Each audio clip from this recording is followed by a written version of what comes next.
Good morning, everyone. It's a pleasure to be here with you. As Kambi said, and forget about the wisdom. I don't know how much wisdom I have, but I have some experience. And we have, currently we're working in Colombia with some large companies in the health business, health insurance, the largest in Colombia, and university. In Mexico, we're working with large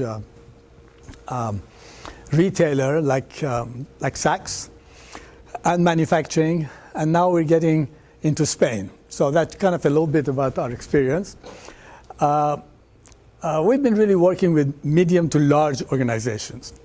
And in talking to some of you, it seems like there are many of you who have been or are working with medium-sized organizations. And what we have found really in the last 20 years, that these organizations, some of them are very successful, but still the extent of alignment is not very high. People are really not aligned with vision and strategy. And as a result, many of the strategic initiatives in these companies, they don't succeed. Many of them is because there are too many strategic initiatives that don't meet the budget. Sometimes the incentives are not linked to execution of strategic initiatives. And then, this might resonate with your experience. And then, as much as 95% of the people working in organizations, they don't understand what the strategy is.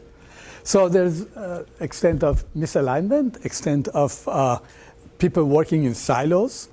And then when you're working in silos, really the company is not benefiting by that, even though you might be benefiting in your silo. So what we have developed in the last 20 years are some methodologies, tools, software to help organizations to align at all the levels with vision and strategy defined at the top.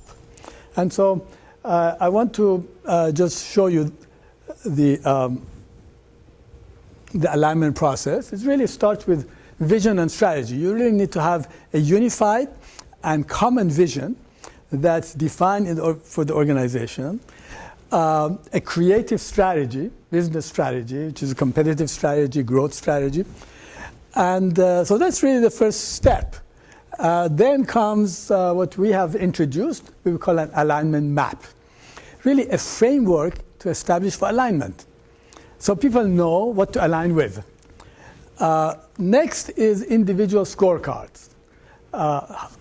Who does what in order to achieve the vision and strategy of the organization. After that is really sustaining alignment, maybe through information, giving feedback to people on how they're doing on their scorecards. And finally, we've introduced a management model, a new way of managing results, a new way of focusing on KPIs at the right level in order for the company to succeed. So that's really the 5 processes. And today I want to talk to you about this. How do you define an individual scorecard that is linked, aligned properly with the business scorecard of the company? I've talked to a few of you, and some of you have been or are working with medium-sized organizations. Really, the concepts that we are introducing are more for the medium to large, where you have multi-levels in the organization, where messages can get lost through layers of the organization and through the silos. So I hope that you can benefit by some of the learnings that we've had over the last 20 years. So let's go right here and talk about individual scorecards. How to align individual scorecards with the business scorecard. Okay. I put these 2 triangles to show that every company has the present to deal with and has the future to build. And we find that from the CEO all the way to the front line, people could get confused. In fact, we find in many companies, the present is handled not by the right people. Why do I say that? We find a lot of people at the top who are actually spending most of their time, if not all of their time, on the present. Why? Because their compensation is based on short-term results. Therefore, they're really focused on getting that short-term quarterly results. So how do they do that? They do that through meetings. Are you familiar with too many meetings? Are you working in companies where there's too much going on? A lot of meetings, and really the company is not doing very well, but they're meetings after meetings. Why? In order to see what these guys are doing at the lower levels. So we say that that's not the right approach. These people at the top, their focus should be more on the future and less on the present. Why? Because you delegate the present to the lowest appropriate level. And once you delegate it to those levels, then you obviously need to build competence so they can do it, and then let them alone. Let them do the work. And so this is the model that we have introduced, and we say that at every level, each person needs to have a scorecard, an individual scorecard. What's in that scorecard? Basically 5 numbers. 5 numbers, not more. You don't need more to be focused. And what are these 5 numbers? Well, it depends on where you are.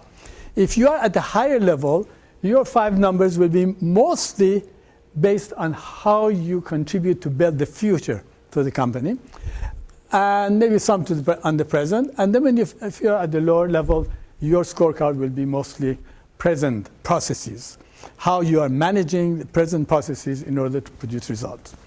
And but it's not more than 5 numbers. So how do we get the 5 numbers? Okay.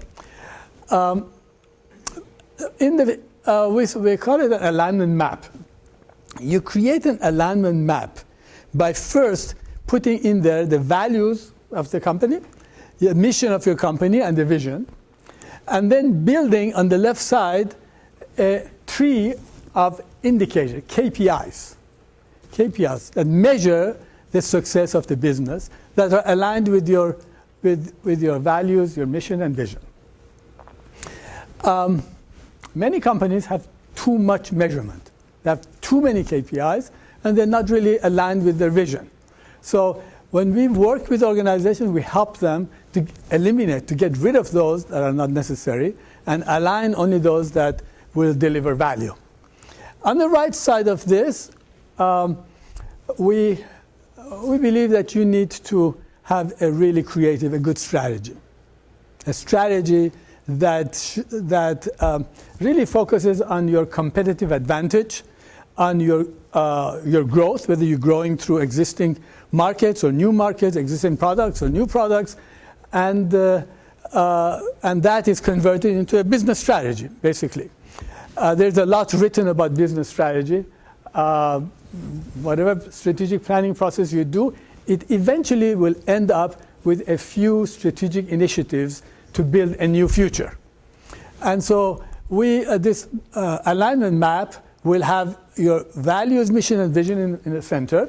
It will have all the KPIs that are measurement of your existing processes on the left, and it has all the strategic initiatives that will build your future on the right.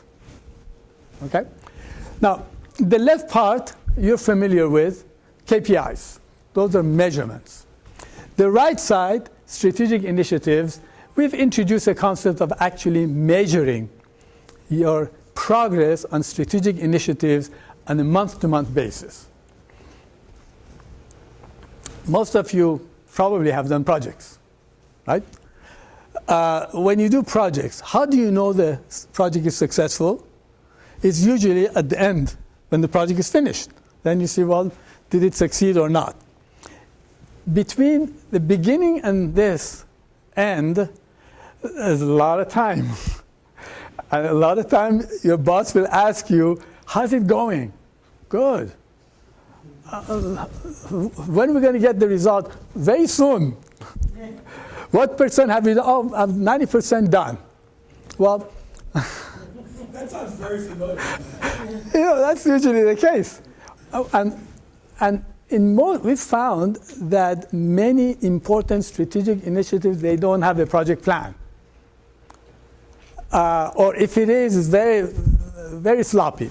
So you need to introduce a discipline in the organization for strategic projects that have a budget, sponsor, project manager. There needs to be a dynamic project plan.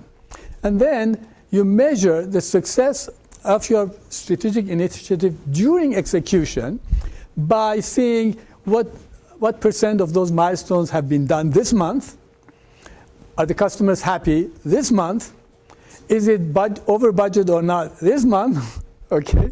So that basket of criteria could be turned into a measurement of that strategic initiatives. So therefore, this alignment map is really measurable. Left side, processes, KPIs, right side, indices of strategic initiatives that are measured. So when you do that, then you have a framework for aligning your organization and achieving your vision and strategy.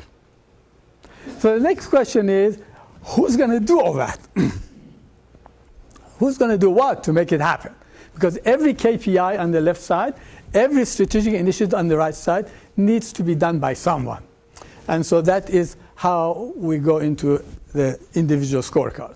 We say, well, the left side are measurement of KPIs. A KPI needs to be delivered by somebody. The question is who, when you're looking at multi-level organization? Well, we say that the left side, the KPIs should be assigned to the lowest appropriate level in the organization. If it goes to the vice president, you say, okay, could it really be done at the lower level? Yes? Okay, it's not yours. It's down there. Here, no, it's not yours because it's somebody below. So you really take it down to the lowest appropriate level in the organization. And the strategic initiatives, should be assigned to the highest appropriate level. Why? Because if you're a little bit higher, then you have more scope for it to be successful. It deals with the future. You need that kind of a scope. So with that, you can define individual scorecards for every person in the organization. Some will come from the left, some will come from the right, as appropriate. And so we end up with really 5 numbers. You don't need more than that. Also, we have found this concept of roles. For these indicators, there really needs to be more than one role in accountability. The first is if you're accountable if you're at the lowest level of the organization assigned to that KPI. But you're not the only one because a lot of people help. And we say that out of a lot of people who help you achieve that KPI, there are some who are indispensable and others are just there. So let's pick those who are indispensable influence, and we say that person could have a critical influence factor. So the person who has a direct action would be critical success factor, and the others would be critical influence factor. I'll give you an example in just a minute. And then for management influence, you have critical management factor. This is the boss of this person. And the cross-functional in matrix organization, critical management influence factor. So really we've defined these 4 indicators of roles for every person. So my scorecard, for example, could have 1 critical success factor because I'm at the lowest appropriate level in the organization that can impact this KPI. And then I might have 1 critical influence factor because I'm influencing a peer in order for his KPI to be successful, see? Or a critical management factor because I'm influencing a KPI, somebody below me, through my management influence. And once you define this, wow, it becomes so clear. Let me give an example. in a sales organization, I mean, you're all familiar with sales, right? You ask, who is responsible for sales? Everybody will raise their hand. The CEO will say, I am. The commercial director will say, I am, and so on. So we say, well, dollar sales really is a critical success factor of a salesperson who's at the lower level, this guy, because he's the one who's selling. For the sales manager, it could be a critical management factor to measure all the salespeople, the total sales of my area. That would be a critical management factor, not a critical success factor. And for these guys in marketing, logistics, production, they could have critical influence factor on that KPI. Am I with you? Okay. The feedback is necessary for me to know. So, a question. If you're a sales manager and you tell me, I say, what is your accountability for sales? If you say total sales, I say that's your critical management factor because you influence sales through management, right? What's your critical success factor? That means what is it unique that you do that can be measured? And that becomes, they start thinking. And we say that really your unique added value is % of salespeople who are over their quota. Why? Because that means you have to work with every salesperson who is reporting to you, help them, develop them, encourage them, inspire them, accompany them, motivate them, so that every one of them will achieve their sales quota. So your critical success factor is really % of salespeople over quota. Your critical management factor obviously is the total of people, sales that people are bringing. So there, % of salespeople over the quota. So in these individual scorecards, we want to have the unique added value of every job in the scorecard. So an alignment map would look something like this. You have the mission, the vision of the organization in the center. You would have the main branches that define the mission. The vision, it likes, for example, size, could be operational effectiveness, could be execution, could be innovation, and then the indicators that are aligned with that. The right side are strategic initiatives that come from a strategic planning process. So this looks like an alignment, typical alignment map. And then, for example, for the salesperson, these would be his 5 indicators. Some are coming from the left, some are coming from the right. And the way we do that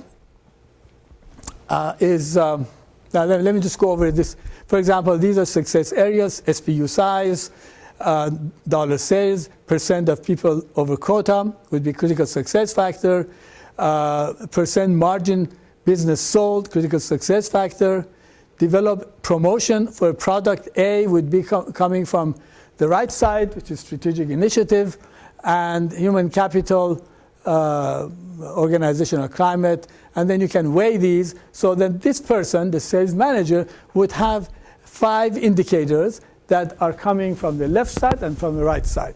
And when you do that at all the levels, you basically have the organization focused to be aligned. Can I ask what yes. is % margin of business sold? What does that mean? Well, % margin, when you are a salesperson, you sell. You could sell something at high margin, or you can sell something at low margin. Okay. Being a finance person, that's probably why I'm asking the question. Are you talking about the sales price or the amount of money the company makes? Gross margin. Gross margin. The margin of the sales that you control in your area. So that would be, so for this particular person, they had so much authority that we gave him a critical success factor for the sales manager. So at different levels, we have different indicators. Any other questions? I mean, please interrupt me. Yes.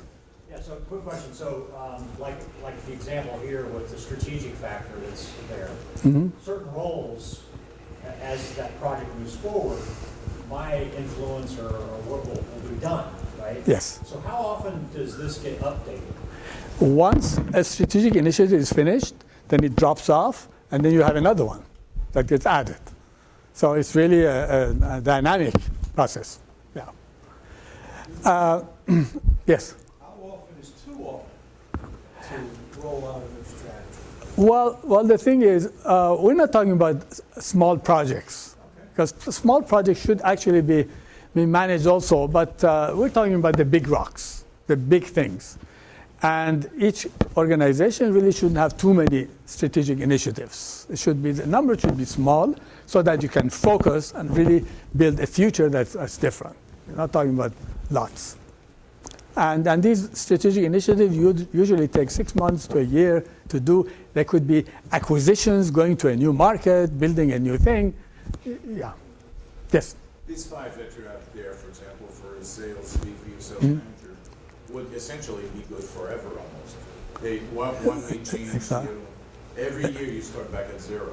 Pretty much. I think every year you have to update this. Refresh it. Yeah. What do you do with the weight? You've assessed weight Yeah. for some reason, and you use it. How do you use it in the output? Well, actually, this is an interesting question, because when we implement this in organizations, we actually have the manager sitting and talking about, okay, who is responsible for this KPI? And there is discussion. Somebody said, I am. The other person, not really, because I'm doing this. Okay. And so when we go through that process and we come up with the indicators. Then we have the person who is owning this scorecard. We say, go and put the weights on this. In other words, out of these 5, where would you put your main emphasis? And then he goes and puts a 20 here and 30 here and 10 and 5. Then we ask his boss, we hide this from the screen, ask his boss and say, you go and put the focus for this person who is reporting to you. What should be 20, 15, 10? Can you imagine that the difference is enormous? It's enormous.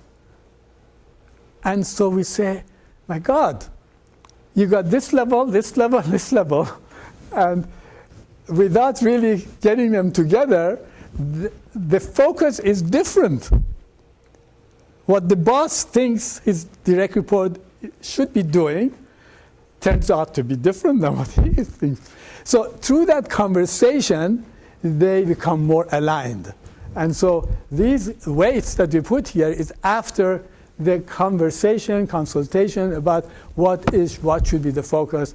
And it's amazing that you achieve alignment just with this. After you've achieved alignment with this, which is also aligned with your vision and strategy. Did I answer your question? Yeah. Okay. Yes. My take on the latest discussion is this should be 100% that you're talking about for the individual. Yes. Then for the issue, the concept across the organization, you should have some sort of normalization. Yes, we do. That a particular issue is not dropped, the ball is not dropped, so that enough accountability or enough people are picking up the things to speak. So you normalize it for the individual as well as for the issue or initiative, so to speak. Does that make sense? Exactly. It makes a lot of sense. Actually, since it's a short talk, I'm summarizing it for you. But actually, what goes into these numbers is also weights that are assigned here. Because you need to assign the weights over here for your KPIs, what is the most important, and for your strategic initiative, what is the more important, and those weights are transferred to weights that come over here. The reason I'm pointing out is in a larger company, in a larger setup, you need to hire people to fill the gap. In a smaller company, you can't hire, you wear multiple hats, so you need to take care of all the issues. So Absolutely. Yeah. Yes. Yes. Sure, please. Going back to the previous question about the granularity, over the past 20 years, do you see the granularity becoming smaller, frequency-wise? Do you, because of information system, because the economy as a whole is becoming short attention span, small initiatives. In other words, strategy and execution are so combined, feedback loop is so quick. So instead of having a long initiative that is a 2 years thing, now people are talking about only 6 months things. Yeah, absolutely. I think if you're talking about granularity, depends if we're talking about for strategic initiative, absolutely. For existing processes, the granularity should be assigned to the lowest level. So we don't like averages and totals, because most scorecards, they are just averages and totals, like balanced scorecard. They have at this level you got total this level you got total more. So when you're looking at totals and averages, that hides the granularity that is really needed in order to see where is the source of the problem. Okay, great. I think you're speaking from a company perspective, from top down, how it should be aligned. I have a question turning it the other way from the employee. Let's say the employee at the bottom from bottom up. And focus, and if there's too much focus placed on you, because I think everyone's worked at companies where all of a sudden you're assigned a lot of responsibilities. How do you go and change that focus from bottom up or have that conversation without getting fired?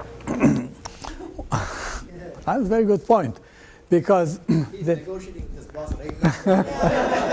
Asking the question. I like that. That's a wonderful question. You see, actually, when you really think about it, a lot of knowledge exists at the bottom. They know more because they're closer to the customer.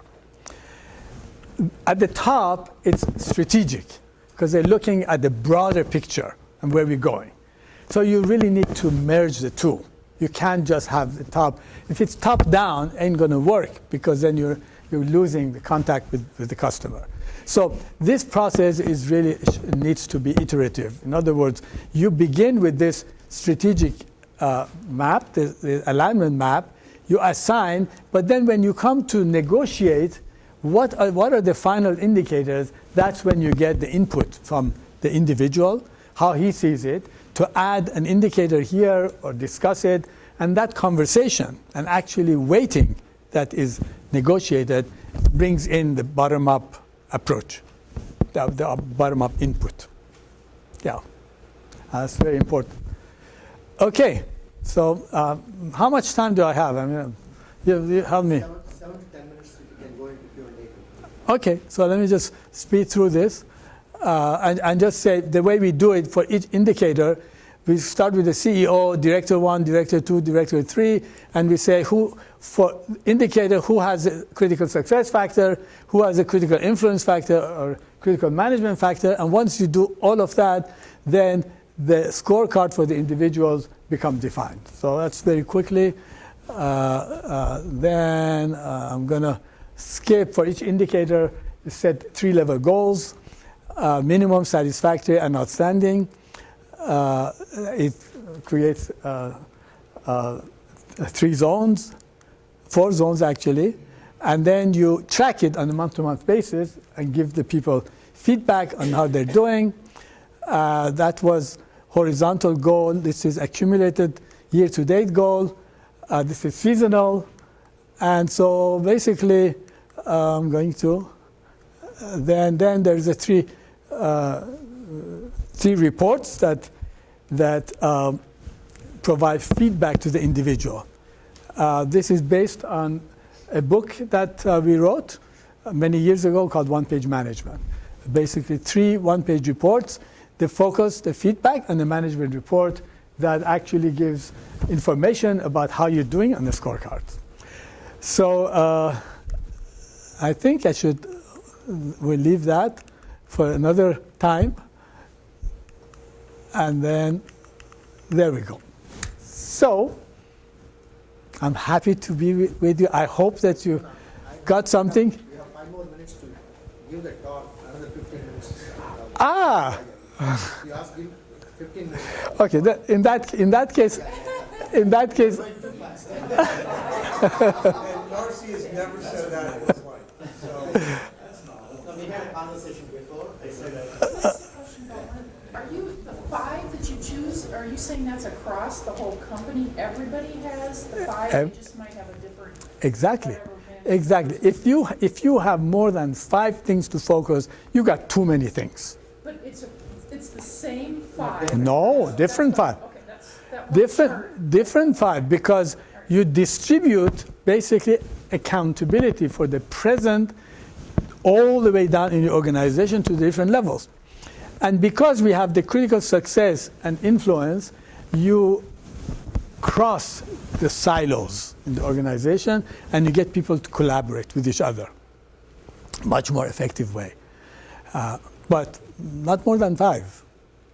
Well, and I think that's where Narcy was going with the, you need to take your strategic initiatives and see how you have those distributed across your company, right? To make sure that you have whatever percentage you put on those strategic initiatives. So say you have 4, they might not be 25% apiece, right? You might say one strategic initiative is more important than the others. And then you have to see how do you distribute that across your management of the company.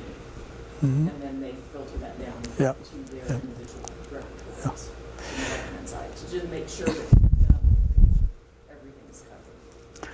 Usually we work with, as I said, medium to large size organizations. The largest we've worked with at the time, there were 40,000 employees, and now there are 177,000, huge company. And the smallest work with maybe 20 managers. So it varies. But once you clarify accountability, then you can manage it better. Yes? From the standpoint of critical success factors, we've often found that salespeople are easy to measure. Non-sales become a lot harder to find really quantifiable measures. Which ones have you seen, like in a service environment, I disagree too. Yeah. that are Yeah. really effective? Yeah. Well, you know, if you didn't have this methodology and you went to actually define indicators, say for staff function, you'd be scratching your head and not succeeding.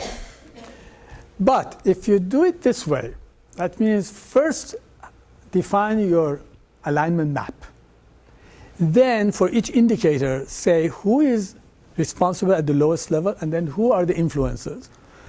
When you do that, you'll end up for each job having actually more than 5 indicators ending up because staff people really have influence. They don't have that many critical success factors. They have critical influence factors. And that is important because, influence is important. So that's how it actually evolves. And once you get scorecards defined through this methodology, then, as this gentleman said, you really need to bring the person from the bottom up and see what are you seeing? What are the key things to add?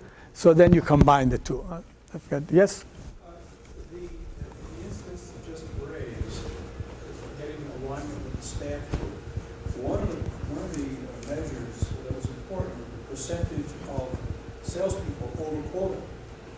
Well, immediately that could flange up to, connect up to an HR objective for development. So it becomes and the percentages could be dramatically different, but it's that cross-functional connection. Thank you. Yes, I appreciate that. Actually, my comment was also with regard to his observation. I think many of the salespeople are incentivized as a commission basis kind of a thing. So by nature, you have to have metrics, measurements, so that you have to commission them. Whereas if somebody is an IT person or keep the lights on, as long as lights are on, there is no metric per se. So they live a life without being measured properly. Whereas salespeople are measured all the time. That's the point he was making probably. Yeah. And actually, we come up with measurement, and then all of this is tied to compensation. May not be measured properly. That's a different story. Because sometimes you ask the question, is my sales guy working for my company or my customer's company? Because they are negotiating against the company for more discount to the customers. Profitability is not a Yes. Yes.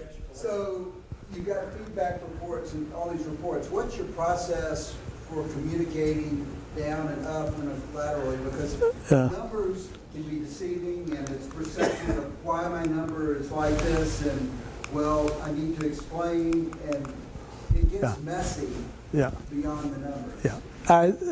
The answer to a question is the management model. In the management model, we have introduced twin processes for ongoing communication. One is what we call a team process, which is really establishing horizontal alignment going forward.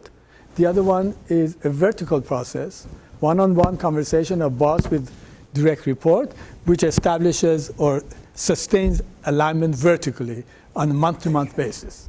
And the scorecard and the software gives the numbers that you need in these conversations. Yes. There is a thing called theory of constraints. Eli Gold. Yes. When you have two certain level, two departments, they have competing objectives. You have to go higher up in order to break the Exactly. thing. This kind of an analysis will conform to theory of constraints, where That's right. you will go two levels up in order Yeah. to say incentivize the sales guy or marketing person so that they behave in the interest of the other department. CIF matches with the critical success factor. Exactly. And in fact, when I wrote one-page management many years ago, the author, he approached me and said, "Thank you, we are aligned." So that's wonderful. A lot of similarities. Yeah. Yeah. Okay. Any other comments, questions? I hope this has been useful for you. When I came and I talked to some people, I don't know if I'm talking to the right group or yes. Why are your most major customers in South America and in Mexico, not here? Well, what happened is when we published one-page management years ago, we were really active in the U.S. because a book came out and we had actually too much business. We couldn't manage it. Then the book came out in 13 different countries, and the one in Mexico and Latin America really took off, and we were drawn into those markets. And then we got big clients, we got busy, then by word of mouth we got other clients, so it's kind of organic growth. We were there, but now we're introducing Total Alignment, which is a book that we've written, and it's selling in Latin America very well. We're introducing it to the US, and actually now we have a literary agent trying to get the book launched here, which then will bring us back into the US. Yes? So when you finish the engagement, everybody is given 3 one-page documents to work with? Well, they are given that, and then they are given training on doing the team reviews and vertical reviews as an ongoing process. Then we train coaches in the organization to coach them to apply the methodology so that they're really impacting the results and communicating with the leadership styles that's appropriate. And then basically they're on their own. We provide some support, and yeah. So when you implement this at an organization, it's harder to win over the senior leaders, the middle managers, or the individual? Very good question. We will not implement it unless the CEO is on board. So if he's not on board, we're not there anyway. If he's on board and he really is committed, then through the management model, to this one, through the one-on-one conversations and through the team process, that basically cascades down. With the training that's given, cascades down. Some middle managers resist it. Why? Because of the silos. Because this tends to de-emphasize the silos and the power politics. But if the CEO is committed, that problem can be solved. Yes? Is industry mainly what you do, not healthcare, or have you been in any healthcare entities?